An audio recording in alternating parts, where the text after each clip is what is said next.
Case இங்கே பாருங்கள், இதுதான் வந்து முடியுமா இந்த இதோட லிட்டு. இங்கே பார்த்தீங்களா, இந்த மாதிரி தான் இருக்கும் இந்த ப்ராடக்ட்டு. இதுக்குள்ளே ஃபுல்லாக தண்ணி இது ஃபஸ்ட்டு கவர் பண்ணுமா, இந்த மாதிரி கவர் பண்ணிடணுங்க. கவர் பண்ணிவிட்டு அந்த இது கம்மிமா இது வழியாக நம்ம தண்ணி ஊற்றி விட்டுருணுங்க. ஃபுல்லாக தண்ணி ஊற்றிட்டு மறுபடியும் க்ளோஸ் பண்ணிவிடுங்க. அந்த லிட்டை க்ளோஸ் பண்ணிவிட்டு எடுத்து அப்படியே நீங்கள் ஃப்ரீசரில் நல்லா டைட்டாக, தண்ணி வெளியிலலாம் வராது, நீங்கள் ஃப்ரீசரில் வச்சுருங்க.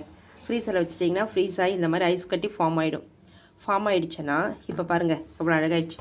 இந்த மாதிரி நீங்கள் ஃபேஸ்க்கு, கைக்கு இங்கெல்லாம் அப்ளை பண்ணிக்கலாம், கழுத்துக்கலாம். ரொம்ப சில்டாக இருக்கும், சூப்பராக இருக்கும். கையில் வந்து உங்களுக்கு அந்த ஒரு சில்லுன்னு இருக்குது, நம்ம கஷ்டமாக இருக்கும் இல்லையா பிடிச்சி இது பண்ணுறது, அந்த மாதிரிலாம் ப்ராப்ளம் இருக்காது. இங்கே பாருங்கள் எவ்வளோ அழகாக இந்த மாதிரி நம்ம கையில் முகத்துலலாம் ஐஸ் கட்டி வச்சு க்யூப் வச்சு இந்த மாதிரி தேய்ச்சி விட்டுக்கலாம். ஸோ இந்த மாதிரி மசாஜ் பண்ணுறதுக்கு நமக்கு ரிலீஃபாக இருக்கும். அதே சமயத்தில் எங்கேயாவது பெயினாக இருக்குது அப்படின்னா இந்த ஐஸ் கட்டி வச்சு இது மாதிரி அந்த இடத்துல பெயின் இருக்க இடத்துல நீங்கள் வந்து தேய்ச்சி விட்டிங்கன்னு வச்சுக்கோங்களேன், அந்த பெயினால் ரிலீஃப் ஆகும். அதோட பெஸ்ட்டு ப்ராடக்ட் இது பேர் நம்ம சொல்லுவாங்க ஐஸ் ரோலர். இந்த மாதிரி கலர்ஸ் வேரி எங்ககிட்ட நிறைய கிடைக்குது. தேவைன்றவங்க எங்ககிட்ட ஆர்டர் ப்ளேஸ் பண்ணிக்கலாம். ஆனால் மேக்கப் போடுறதுக்குலாம் பெஸ்ட்டு ப்ராடக்டாக இந்த ப்ராடக்ட் இருக்கும். தேங்க்ஸ் ஃபார் வாட்சிங்.